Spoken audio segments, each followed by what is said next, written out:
अमकं असू शकतं, याच्यात फॅक्ट्सवरनं असं वाटतं, and therefore court should have gathered from the circumstances.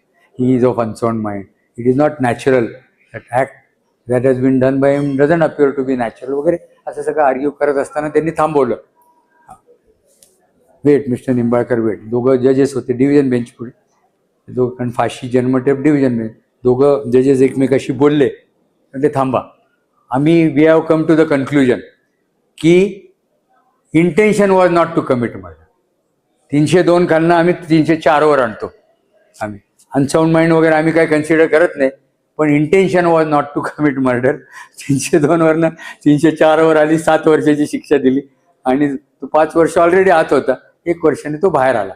त्यामुळे उलट तपासणीमध्ये जर काही गोष्टी आल्या, आता इथे पण कोर्ट कुड गॅदर फ्रॉम द सर्कमस्टन्स, उलट तपासणी चांगली झाल्यामुळे, की intention was not to commit murder. Unsound mind जाऊ द्या, पण इंटेन्शन वॉज नॉट, आणि तो बेनिफिट कोर्टाने दिलं.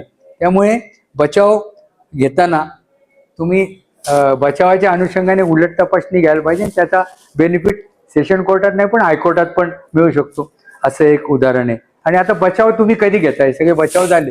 अजून ग्रेव्ह अँड सडन प्रोव्होकेशन आहे, तिथे पण प्रोव्होकेशन असलं तर it should be grave and sudden both. फक्त ग्रेव्ह असेल तर चालत नाही, सडन पाहिजे, टाइम गॅप नको. ती नानावटीची केस खूप फेमस आहे याच्यावर, कर्नल नानावटी. ते एक उदाहरण घ्या.